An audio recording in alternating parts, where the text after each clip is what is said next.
Zahvaljujem se partnerima, službenom vozilu i gastro grupi, zahvaljujem se vama novinarima. Ujedno bi najavio i prvu službenu konferenciju za tisak koja će se dogoditi za nekih 15 dana, o tome ćete biti još obavješteni. Sa ostalim imenima protivnika i sa ostalim borcima, jer neće biti samo 3 borbe, bit će 6 do 7 borbi, a ujedno ćemo predstaviti protivnike naših dečkiju. Evo, za kraj vam želim svima najbolje sve za blagdane. Nadam se da se vidimo negdje u prvom mjesecu i nadam se da ćete pratiti ovu manifestaciju i pojaviti se na samoj manifestaciji. Evo, hvala lijepo. Evo, sad ćemo napraviti službenu primopredaju. Još jedan put samo.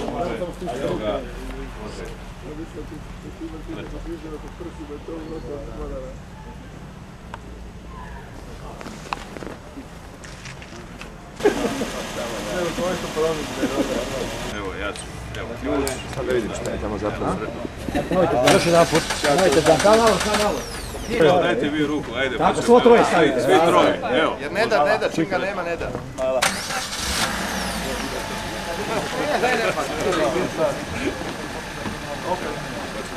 Ne, pusti ga, ja ću. Evo, šta? Nije moj zec, sad znači biti. Evo, možemo mi ovako. Tako je.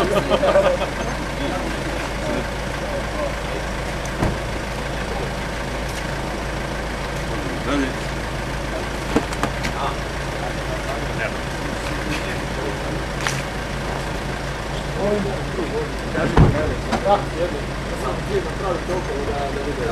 Ajde, pojavio i ne možeš ovo krenuti. Znači, kad je auto uključen unutra, evo, ide. Evo, to je to.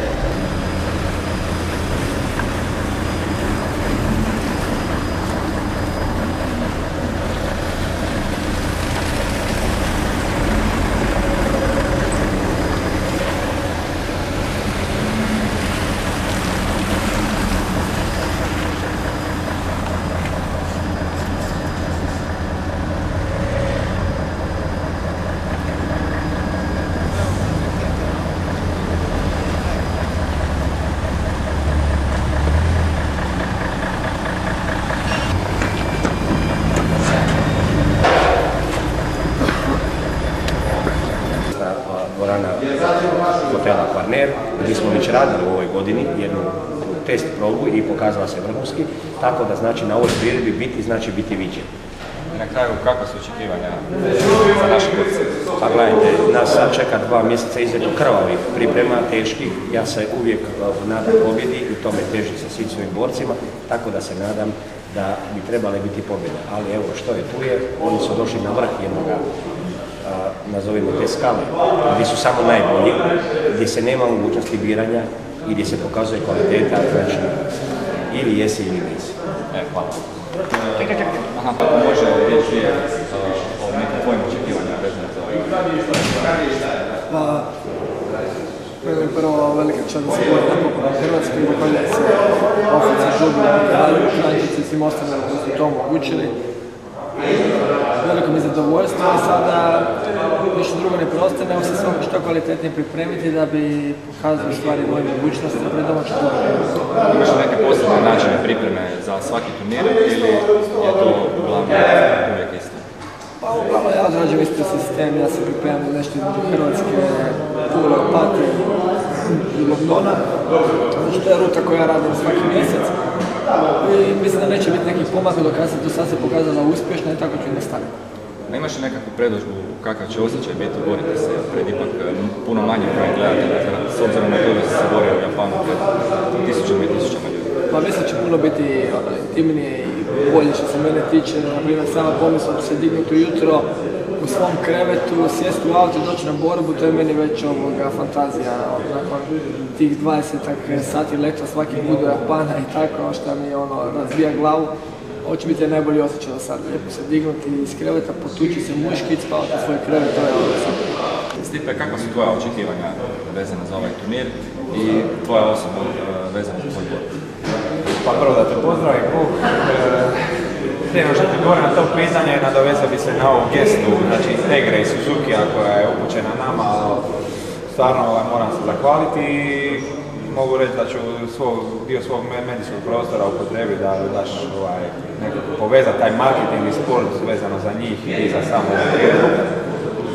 Moje očekivanja, pa mislim da je to jedna druga dimenzija, znači priredbe ovakve, jer se radi o kristalnoj dvorani, radi se znači po tim kristalnim svjetlima, šta nije znači, slučaj u Hrvatskoj pogotovo, jer se inače radi po dvoranama, znači sam tim dobiva jednu drugu dimenziju.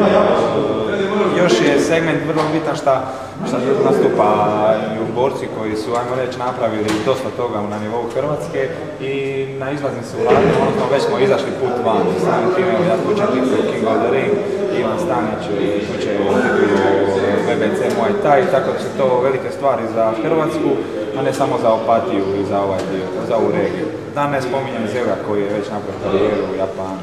Znači, očekivanja su velika, ali imamo razloga za takva očekivanja i nadamo se najbolje. Nekako su koja očekivanja na ovom turniru? Ovako, očekivanja su naravno uvijek dobra, tj. očekujem da ću pobijediti. Ne samo što očekujem da ću pobijediti, nego očekujem da ću jedan dati dobar meč, jedan pravi fajterski meč. I moja namjera je sigurno, kao što uvijek radim, a to je da od početka išli na nokaut i da završim borbu prije isteka 5. runde. Neki posebni načini pripreme, posebno sa mentalne strane? Pa dobro, to u svakodnevnom razgovoru sa trenerom, nekih ostalih priprema mentalnih, što se mentalnih tiče nema, to se sve kroz trening razvija, recimo trema koja je normalna i sve ostalo ide svojim tokom, svojim putem, znači ništa posebno. Nemam psihijatra. To će biti samo jedan plus, minus neće biti zato jer moja taktika je uvijek ista, a to je od prve runde idem na nokaut i to je to. Hvala ti.